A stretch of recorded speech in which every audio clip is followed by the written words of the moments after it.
नमस्कार बंधुरा आमी सोलांकी चले एसेছি একটা নতুন ভিডিও নিয়ে। আপনারা আগের ভিডিওতে দেখেছেন যে আমি কলকাতায় এসেছিলাম সিডনি থেকে ফর 2 উইকস দুর্গাপূজার জন্য। আর অলরেডি 2 সপ্তাহ কেটে গেছে আর আমি এখন বসে আছি কলকাতা ইন্টারন্যাশনাল এয়ারপোর্টে। It's time to go back to Sydney. তো এই তো পুজোতে ফ্যামিলির সাথে খুব ভালো এনজয় করেছি। আর হ্যাঁ, আমার এই ভাঙা হাত নিয়ে আমি অনেক কিছু করে নিয়েছি এই পুজোয়। অনেক ঠাকুরও দেখেছি, সব এ বাড়ি ও বাড়ি সবার সাথে মোটামুটি ভালো এনজয় করেছি, ভালোভাবে পুজো কাটিয়েছি। কিন্তু ফেরত তো যেতেই হবে। তো আমরা এবারেও সিঙ্গাপুর এয়ারলাইন্সের সাথেই ট্রাভেল করব।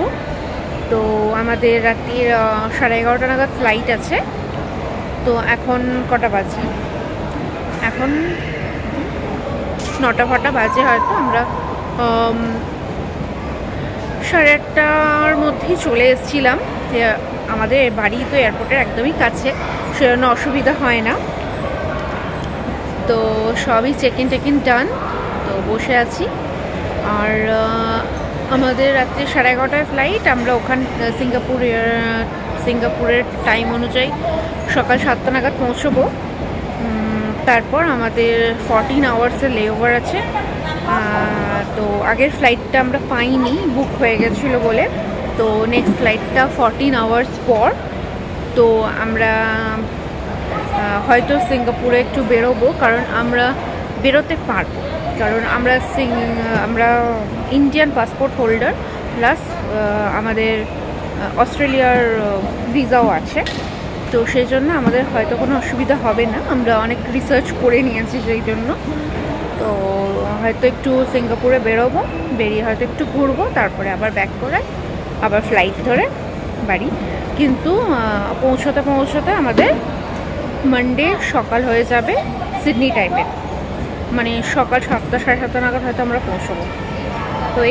তো একটু পরেই হয়তো ফ্লাইট দিয়ে দিলে উঠে পড়বো। ওকে,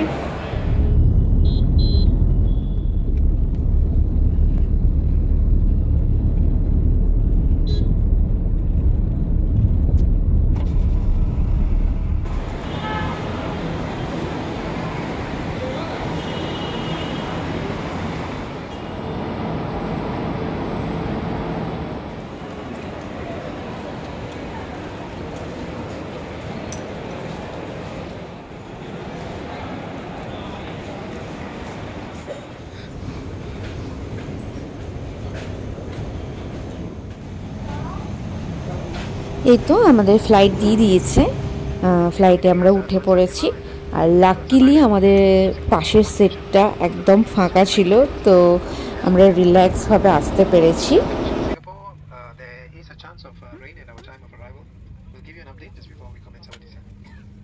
ফ্লাইট ছাড়ার কিছুক্ষণ পরেই খাবার দিয়ে দিয়েছিল। খাবারটা মোটামুটি ভালোই ছিল। আর তারপর আমরা একটু রেস্ট নিয়ে নিলাম, কারণ ফ্লাইট থেকে নামার পরই আমরা সিঙ্গাপুরে সারাদিন ঘুরবো বলেই প্ল্যান করেছিলাম। তো একটু রেস্ট না নিলে চলবে না। ফ্লাইটে খুব একটা ঘুম আসে না, তাও আমি বাড়ি থেকে দুপুরবেলা একটু রেস্ট নিয়ে এসেছিলাম, যাতে সারাদিন কোনো অসুবিধা না হয়। এই তো আমরা সিঙ্গাপুর পৌঁছে গেছি। এবার ইমিগ্রেশন করে বাইরে যাব।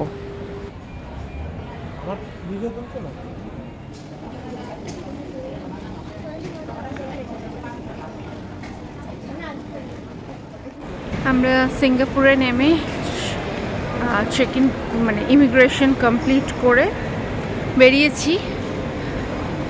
এবার ট্রেনে করে সিটি যাব। তো এখানে বাইরের দিকে বেরিয়ে এসেছি। আর ইমিগ্রেশনে খুব একটা প্রবলেম হয়নি। জাস্ট জিজ্ঞেস করলো যে কোথাকার ভিসা আছে আর নেক্সট ফ্লাইট কখন আছে, সেটার বোর্ডিং পাসটা দেখলো, ব্যাস। তো এই ট্রেনের দিকে যাচ্ছি, তার জন্য 2টো কার্ড আমরা করিয়ে নিয়েছি।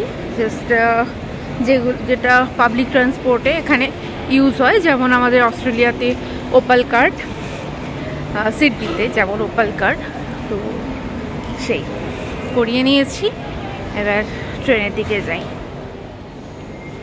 সিঙ্গাপুর এয়ারপোর্টটা তো অনেক বড়, অনেকগুলো টার্মিনাল, সেই জন্য আমাদের টার্মিনাল চেঞ্জ করতে হয়েছিল। তো তার জন্য যে স্কাই ট্রেনটা হয় এয়ারপোর্টের, সেটা করে আমাদের টার্মিনাল চেঞ্জ করতে হলো। তারপর আমরা গিয়ে স্টেশনে পৌঁছলাম।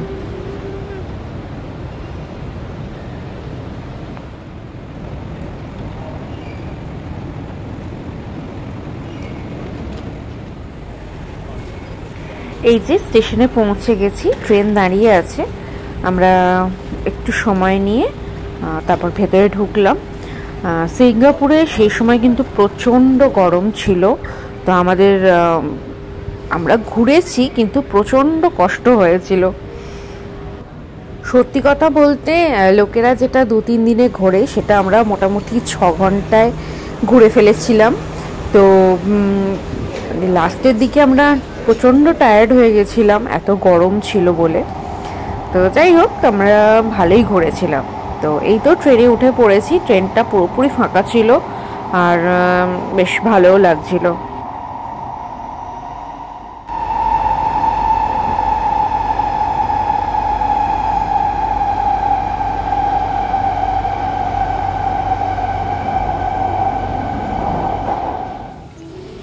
এই যে ট্রেনে করে ফার্স্টে আমরা চলে গেছিলাম গার্ডেন্স বাই দ্য বেতে।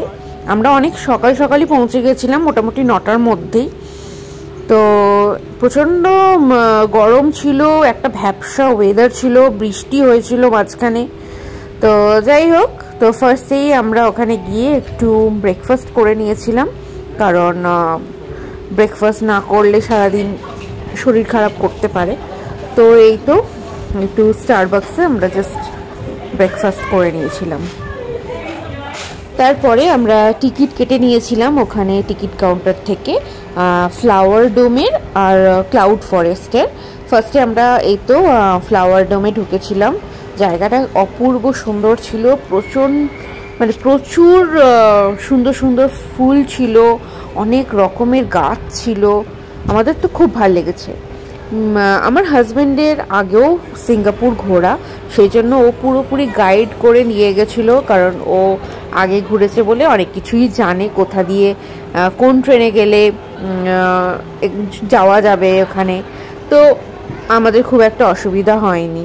তো আমরা ভালোই এনজয় করেছি, 6 ঘন্টায় বিশাল ঘুরে নিয়েছি। লাস্টের দিকে তো আমরা খুব একটা ভালো করে ভিডিও করতে পারিনি, কারণ আমাদের দুজনের ফোনেই একদম চার্জ ছিল না, আর কোথাও চার্জিংয়ের পয়েন্ট আমরা খুঁজে পাইনি যে চার্জ দেব। তো সেই জন্য আমি হয়তো অনেক ভিডিও করতেও পারিনি, কিন্তু হ্যাঁ, বেশ ভালোই ঘুরেছি আমরা। আমাদের কাছে পিঠে 2খানা ব্যাগ ছিল, বিশেষ করে আমার যেহেতু হাত ভাঙা ছিল, সেজন্য আমি সারাক্ষণ ওই পিঠে ভারী ব্যাগটা ক্যারি করতে পারছিলাম না। তো সেই জন্য ওখানে ছোট ছোট অনেক লকার ছিল, ছোট বড় অনেক লকার ছিল বাইরে, টিকিট কাউন্টারের ঠিক পাশেই। তো ওখানে আমরা একটা লকারে আমার পিঠের ব্যাগটা রেখে দিয়েছিলাম। ওই $4 করে নিয়েছিল মনে হয়। তো তাতে আমার খুব উপকার হয়েছিল।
এই ফ্লাওয়ার ডোমে নানা রকমের থিম করে এরা। তো এবারের থিমটা কিন্তু অস্ট্রেলিয়ায় ছিল, দেখতেই পাচ্ছেন ক্যাঙ্গারু স্ট্রাকচার বানানো ফুল দিয়ে। তো আমাদের তো বেশ সুন্দর লাগলো, খুব সুন্দরভাবে সাজানো, আর খুব সুন্দর ফুল বানিয়েছিল। এর থেকে আরও ভালো ফুল হয় অন্যান্য সিজনে। আমার হাজব্যান্ডরা যখন গেছিলো তখন আরও ফুল ছিল, কিন্তু এবারেও কিন্তু আমার তো দেখে খুব ভালো লেগেছে, নানা রকমের ফুল, দারুণ। তো আজকের এই ভিডিওটা তাহলে এখানেই শেষ করছি। এর পরের ভিডিওতে আমি ক্লাউড ফরেস্টের ভিডিও দেব। তো আজকে তাহলে এখানেই শেষ করছি। আশা করছি আপনাদের ভালো লেগেছে। যদি ভিডিওটা ভালো লেগে থাকে তাহলে অবশ্যই ফ্রেন্ডস অ্যান্ড ফ্যামিলির সাথে শেয়ার করবেন। লাইক, কমেন্ট অ্যান্ড সাবস্ক্রাইব করতে কিন্তু ভুলবেন না। দেখা হচ্ছে নেক্সট ভিডিওতে। Thanks for watching, by.